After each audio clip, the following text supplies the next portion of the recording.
Monsieur, si je vous dis le mot plasturgie, ça évoque quoi pour vous? Ça évoque l'industrie du plastique et sa transformation. Franchement, je sais pas ce que c'est que de la plasturgie. Ben, plastique, la chirurgie de la figure, non? C'est ça? C'est une très bonne question. Je sais pas, ça doit avoir à voir avec le plastique, mais... Science, hôpital. Eh ben, le plastique. Pour moi, rien. Rien. Aucune idée, franchement. Chirurgie esthétique. Quelque chose, dans la science du plastique, non? C'est C'est Je veux savoir.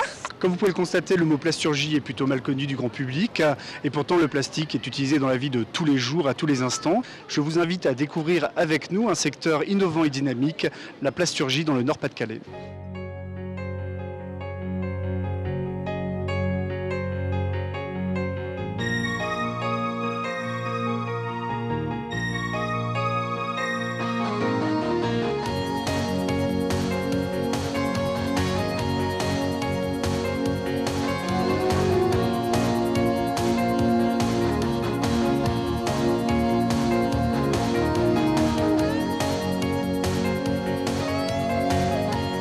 Présents dans la région depuis les années 50, les plasturgistes ont su évoluer et se développer pour se positionner aux meilleures places à l'échelle nationale, voire internationale.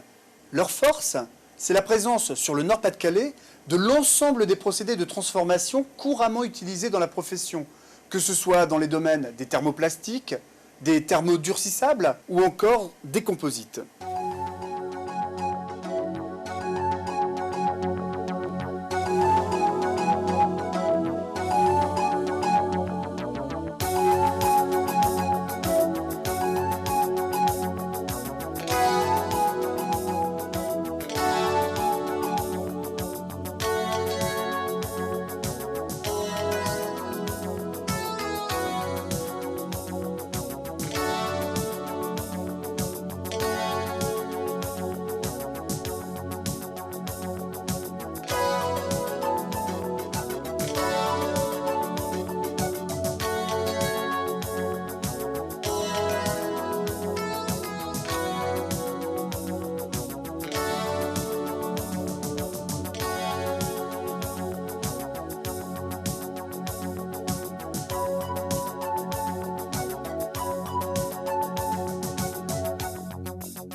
Cette diversité de techniques de fabrication conduit à des métiers particulièrement attractifs. Et vous allez le constater sur plus d'un point. Notre métier est attractif puisque nous ne travaillons jamais les mêmes pièces. Chaque pièce pour nous est un prototype.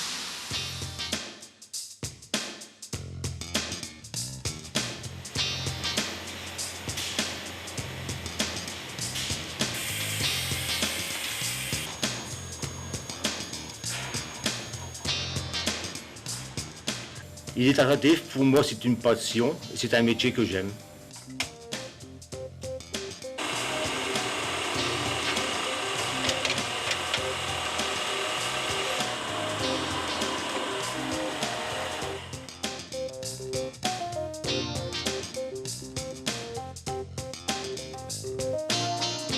Notre métier est attractif pour deux raisons. Le premier est lié à la jeunesse de la société, le fait que le parc machine est récent, donc moderne. Le deuxième est lié au fait que nous intervenons sur des packagings de luxe et nous innovons pour créer les packagings de demain.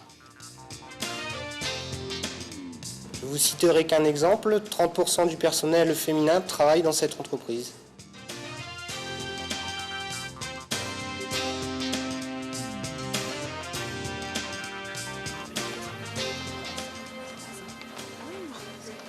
Promouvoir des emplois dans des métiers aussi variés, c'est parfait, mais qu'en est-il de leur polyvalence ? Oui, on parle de polyvalence et on y tient parce que la polyvalence permet justement de pouvoir répondre à plusieurs types de marchés, de prouver à nos ouvriers qu'ils sont capables de faire plusieurs choses et surtout on a vu, contrôlé que la polyvalence permettait à nos ouvriers de moins vieillir. Et l'effet vieillissement est quand même important. Notre métier requiert un haut niveau de polyvalence à tous les niveaux de la société afin d'être crédible sur nos métiers de plus en plus techniques.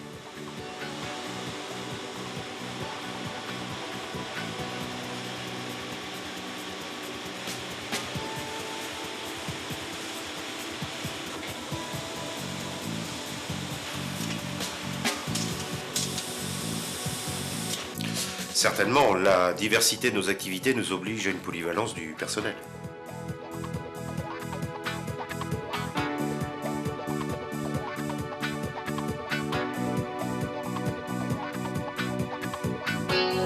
Il y a une diversité chez nous de produits et à la fois, je dirais, de besoins en termes de mesures, de calcul, de qualité. Donc on peut dire qu'il y a de la polyvalence et même de l'employabilité.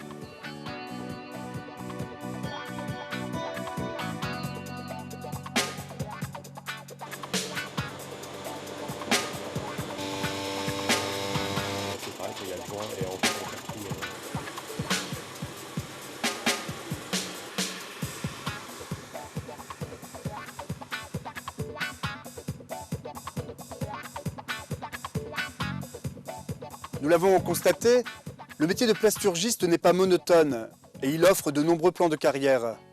Dans un contexte international, ces entreprises régionales ont su allier la tradition industrielle à l'innovation pour proposer de nouveaux produits, pour intégrer de nouvelles technologies, pour produire propre. Portrait de ces entreprises qui innovent. Alors chez Carlier Plastique, l'innovation, c'est la réponse aux besoins de nos clients qui évoluent en permanence. Et c'est pour cela qu'il y a quelques années, on a développé un panneau à vaigrage, puis un panneau à base de nid d'abeille polypropylène. On développe actuellement un panneau à base de polycarbonate recyclé. Et le dernier en date, un panneau à base de mousse à renfort structurel.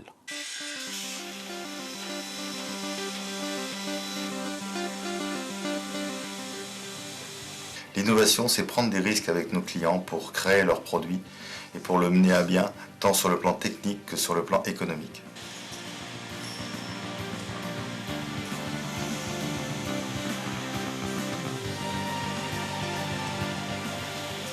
APN a innové en mettant en place un process d'injection de deux matières différentes, c'est-à-dire la bi-injection. Alors chez nous, l'innovation, c'est surtout lié aux machines-outils et aux techniques d'usinage des matières plastiques techniques que l'on transforme.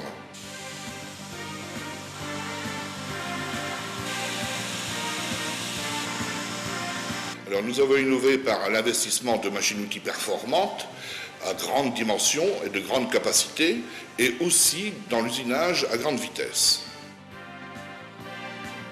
L'innovation, c'est la recherche de nouvelles technologies. Actuellement, on est en étude sur un maillon de chaîne en matière plastique pour remplacer un maillon de chaîne métallique dans l'alimentaire.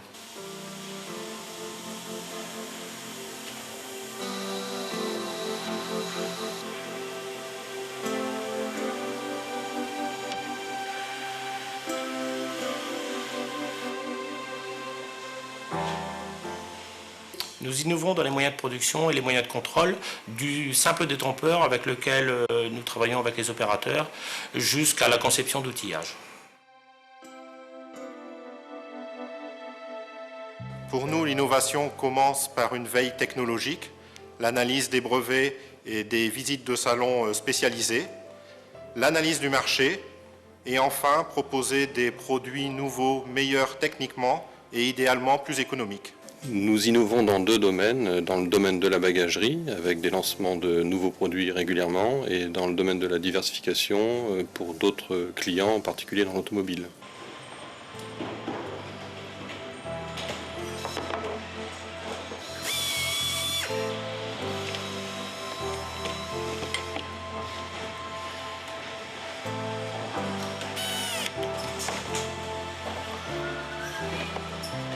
Nous développons actuellement et commercialisons une nouvelle gamme de produits 100% biodégradables qui sont fabriqués à partir de maïs et non de plastique. On a innové dans beaucoup de domaines, mais ce qui est le plus remarquable, c'est cette machine qui fait les courbes pour les PTT et qui refroidit par eau. Cette machine a été conçue et réalisée dans nos ateliers. C'est le plus bel exemple, je crois, que l'on puisse donner. Je dirais que la société Carlier a su prendre le virage d'une chaudronnerie traditionnelle de stockage de produits vers une chaudronnerie, je dirais, plus de pointe, vers les laveurs de gaz ou le traitement de fumée. Pour la fabrication d'éléments de cabine de tracteur, nous avons innové en créant des postes annexes adaptés à notre personnel handicapé. Nous innovons aussi dans les moyens d'étude qui sont aussi toujours plus performants en travaillant uniquement en 3D, en minimisant au maximum l'utilisation de plans. Avec une croissance continue et des développements de plus en plus techniques, les industriels ont un important besoin de recrutement en personnel qualifié. Voyons la place qu'ils accordent à la formation. Nous accordons beaucoup d'importance à la formation et à l'intégration des nouveaux personnels, mais malheureusement, nous avons du mal à trouver des personnels directement formés à notre métier. C'est pourquoi nous avons recours à la formation continue et en particulier au service du lycée des Grugilliers. Nous sommes constamment dans des nouvelles techniques, injection azote, thermoformage, injection hardline, c'est-à-dire surmoulage sur tissu. Nous sommes obligés constamment de former aux nouvelles techniques notre personnel. La formation pour nous est très importante car nous avons une activité particulière, l'extrusion-gonflage. Nous sommes d'ailleurs en partenariat aujourd'hui avec le lycée d'Auchel pour accueillir des stagiaires et des professeurs en formation continue et également en partenariat avec le lycée de Bourdin pour accueillir des stagiaires tous les ans. La formation est primordiale dans ce métier car il faut plus d'1 an pour former un bon extrudeur. Elle est basée sur la sécurité et la transformation des matières plastiques dans l'extrusion.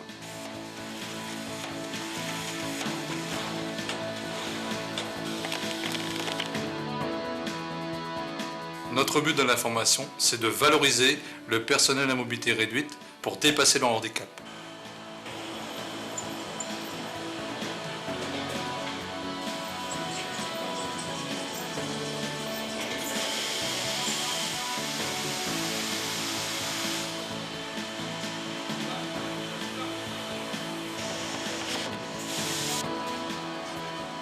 Alors chez nous, la phase d'intégration est une phase importante puisque le jeune arrivé va pouvoir faire le tour des différents services et se faire une idée précise de, je dirais, l'évolution du produit.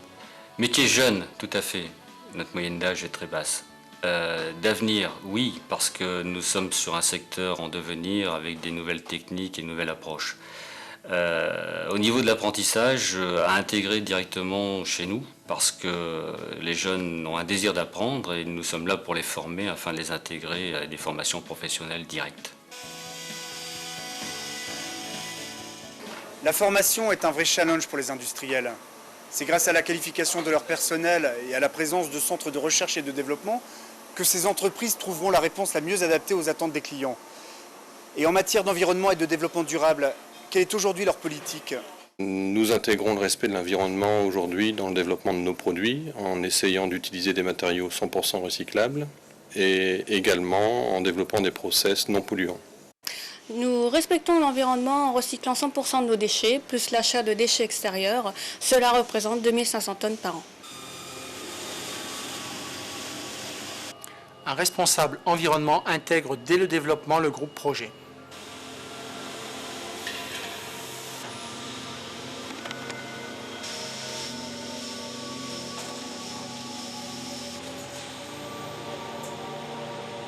Pour nous, le respect de l'environnement, c'est recycler nos matières. Donc on a en fait tout un panel de sociétés qui recyclent nos matériaux, qui viennent les collecter, qui les trient et donc qui sont réintégrés ensuite dans la chaîne.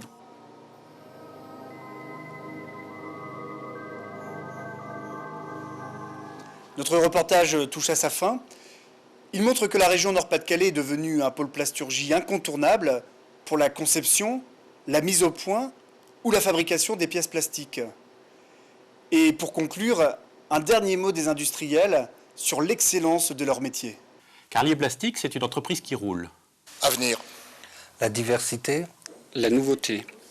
Interface. La flexibilité. Solidarité. Compétitivité. Partenariat. Rigueur. Efficacité. Fiabilité. Évolution. Valorisation. Passion. La polyvalence. Technicité. Adaptation. En fait, nous devons constamment nous adapter au marché, constamment nous adapter aux technologies, constamment nous adapter aux nouvelles formes pour pouvoir rester innovants sur notre secteur.